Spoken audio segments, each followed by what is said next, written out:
stayed up and watched the hockey game or something. It was late. And rather than saying, Google, turn off my lights, I said, Google, turn on my lights at about midnight. So I had 34 lights in my house automatically came on. And my wife and I had a conversation about it the next morning over coffee. Oh, no. So from that point on, I don't say, Google, turn off my lights. I just go up and just hit the button, not have to worry about accidentally turning them all on, which didn't go over well the next morning. Who are you? Where are you from? Well, I'm retired. I retired from the nuclear power business that I was into for 30-some years. And when I got retired, I was interested in technology. I always have been. When that first IBM 386 came out, I was the first guy in the office to get one. And I was just that guy. And ever since then, I was just the guy who goes after technology. And if there was a button inside that thing, I had to know what it did. So that first phone that said Bluetooth, man, I was all over that. Nobody knew what I was talking about, but I needed to know what it was. And you just got to play with it and learn and watch a lot of YouTube videos to learn how this stuff works. And that's how I found you, because I was just getting into home automation. And I started to need to know Zigbee and Z-Wave. And at that point, I started to go down that road of thinking, I need to educate myself. And the fastest and easiest way to do that without reading volumes of manuals was a YouTube video. I have a few scenes for family rooms, for watching television stuff. But a simple one that I like is Google, goodbye.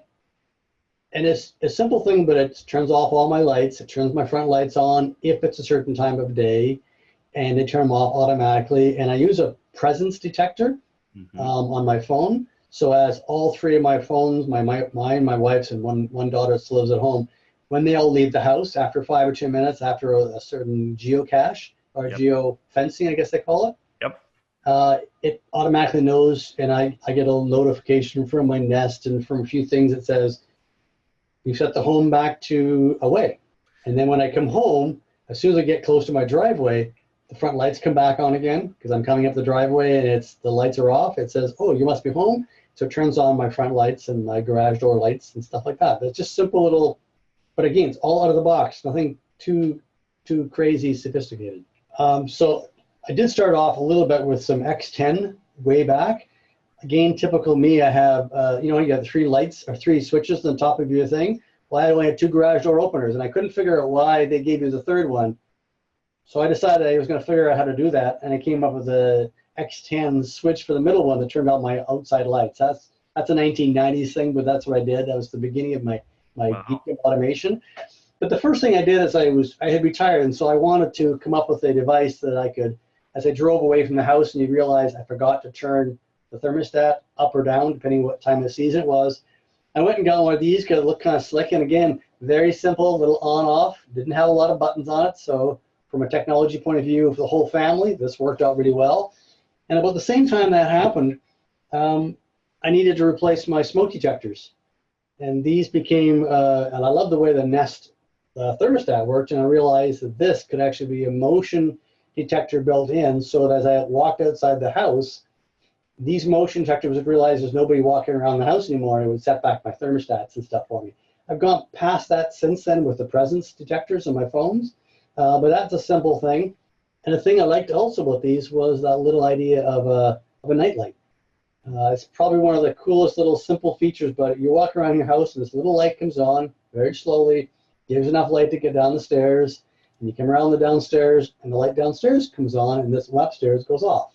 Yeah. Little things like that. So those are the kind of things I liked about this. And I had to replace them anyways because it was at that time where they were all 10 years. So I bought those 2 devices. And then the next kind of step I got into is I had a lot of these halogen lights that I'd had for years. And I love these lights because they're a beautiful color, a nice tone, but they were very energy inefficient. And I decided I needed to try to replace them. And then some of the old light switches I had weren't compatible with new LED light bulbs. So these LED light bulbs were not compatible with my switches that I had from the 1990s. So I went looking for switches. And as I got into switches, I looked at the price difference between a $20 switch and a $35 switch, and I saw the Z-Wave logo on there, and I needed to know why. And that's how you found me. I remember that. Right. Okay. Yeah, that's right. Yeah. And the Google Minis were the same idea, is that, I wasn't going out to do a voice thing. It's just that every time I bought one of these devices, they threw in one of these. And every time I bought a new they gave me one of these. And it's marketing, I understand that. But I ended up having 6 of these throughout my house that make my automation a lot more fun. Yeah. So I was looking at a light switch. I'm always I like lights that ramp up slowly and ramp back down again as opposed to on off. Mm-hmm. And as I was doing that, I said, well, why is that light switch $20 and that light switch is $35? What is Z-Wave? And I have a lot of Leviton and Lutron switches. And then I realized what's this $35 light switch can do for me that a $20 light switch can't do. And the packaging looked the same, except as somebody said on the back of it, said Z-Wave. What's a Z-Wave? Home automation. What's home automation? So I started playing with it. So then I realized that my light switches that I'm installing in the rooms, which are these Z-Wave switches, I could then automate each room to have its own Google Mini. So as I leave that room, I say, Google, turn off my lights. And it's smart enough to know what room I'm in. It turns off just those lights. Yeah, and you're gonna continue down that path because you've got a lot of those premier products, and I think with your Nest stuff, you're gonna see that now get really well integrated into your Google Home products. And I think I was looking at, I think your Nest was is that a 2nd gen? Oh, he's got a hub too now. Yeah, so I had to get a hub to go with it because my Google Mini wasn't quite doing it. Yeah, so I have I ended up having a Lutron hub, SmartThings version 2 hub. That controls all pretty much Z-Wave Plus things. And then I started adding little geeky things like a water leak detector, a few buttons. I fell in love with these little gizmos that I just put in the room some places, like in my office right here. I have an overhead light. I have some hue strips, so I have a hue controller as well. Some hue strips, so if I'm in there, playing a video game or watching a YouTube video or something, I can just have the lights on that I like, which is kind of subdued and not the big overhead lights on. So this controls just all the subdued lights, and I have it sitting beside my keyboard, and I can just turn on just the lights I want. I know you have the Lutron blinds, don't you? Correct. That's one of my latest purchases is I wanted to automate the blinds. Again, my wife and I are retired. We're fortunate enough to be able to sleep in it in the morning, and then one of us, we usually take turns. One of us goes downstairs for the coffee, goes back up, and after a few minutes of flipping through your phone or reading the paper or reading something on the tablet, Google, open the blinds to 50%, and so all my blinds will go up halfway. Not bright, but just a little bit, and you maybe turn on the table lamps, but not the main light. Mm-hmm. And then after a few minutes, and you've been doing stuff, you're chatting, you're a little more awake, and you're halfway through your cup of coffee, open up all the blinds and turn all the lights on. But technically, you never got out of bed. You're still sitting there with your cup of coffee. Yeah, that's pretty good. Yeah. Yeah. And do you, so you don't do any kind of routine stuff or any scheduled sort of things with that at this point? We did the automated blind thing initially. We had it set up so it would come on and go open and close certain times. But we found that in general, because it's that time of year between the spring and the summer, but we haven't got the air conditioning on yet, so we're opening up the windows more. So a couple of times we actually have the window open and the blinds would close, and the blinds were banging back and forth, and you're going to go, oh, I don't want them to close. I want to come in the room and realize, oh, I should close that window. So you close that window, and then you automate the blinds. So I think maybe when we get to the summertime, where it's hotter weather and the air conditioning's on, and you don't have the windows open, we might go back to automatically opening them at 9 o'clock in the morning and closing at sunset or whatever. Now, you said you did have a bunch of other toys. So what other sort of toys do you have? Well, we really like Chromecast. So we have quite a few Chromecast Ultras and that kind of stuff. Looking to eventually have those built into the televisions and into the stereos. I have a Chromecast audio as well hooked up to my stereo system. Walking around with things like Spotify, just put the music on and it plays throughout my house. again, I'm a bit of a geek in music, so I have a lot of speakers built into my walls, but they're a higher grade speaker. Mm-hmm. So I can just cast to my music on Spotify to my Chromecast audio, and then it just goes through a switch and it controls all the speakers in my house. So I can go anywhere in my house and not have to use a little Google Mini speaker, but I have a wired higher end speakers built into my walls. And in each room, I have a little volume control that I can control that system that I've had for 20 years or 10 years. So is that, I think we have a very similar system actually there. Is that like a Chromecast built-in receiver that you're using? That's what I'd like to, but the particular receiver I have is a better quality one, so I'm waiting for that version to eventually have it. So in the meantime, you can get one of these that's called a Chromecast Audio. Yeah.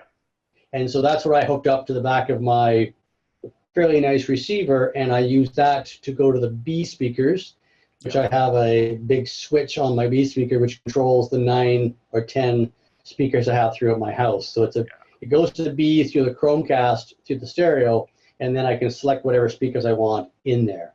Very cool. Yeah, that's really good. Okay. That's pre-automation days. But it's beautiful sound system, better than you could get with a Google Mini. That's why I haven't looked at the Sonos and stuff, because my sound is better than I can probably do on that. When I was first playing with home automation, I was looking at the Hue light bulbs, thinking that may be a trick.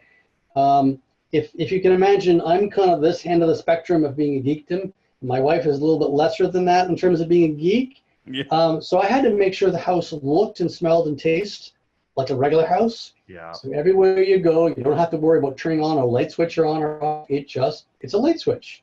Yeah. So there's nothing in my house when you walk around that you would give you a clue that it's a home automated house. It's just a light switch that has a nice light that dims up and down. You can zoom them in and out in terms of light, but you wouldn't know any difference until you start playing with it and realize, why did that light just came on? Well, because I came in the room. I have a lot of the old style lights that have been around for 20 years, which is just a motion detector light switch.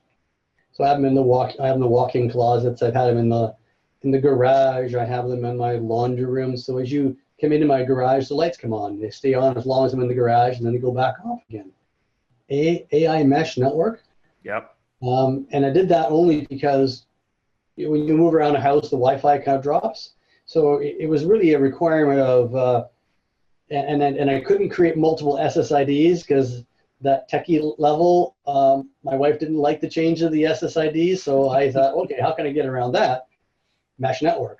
Yeah. So I have 4 mesh nodes in my house. Wow. The main router, which is a ASUS, still an AC, but the top of line AC router. And then I have, they call 68Us. That's an ASUS router that I have as my hubs. Yeah. So I guess I call it a node. Oh, wow. And the only exception I have is on my Nest doorbell.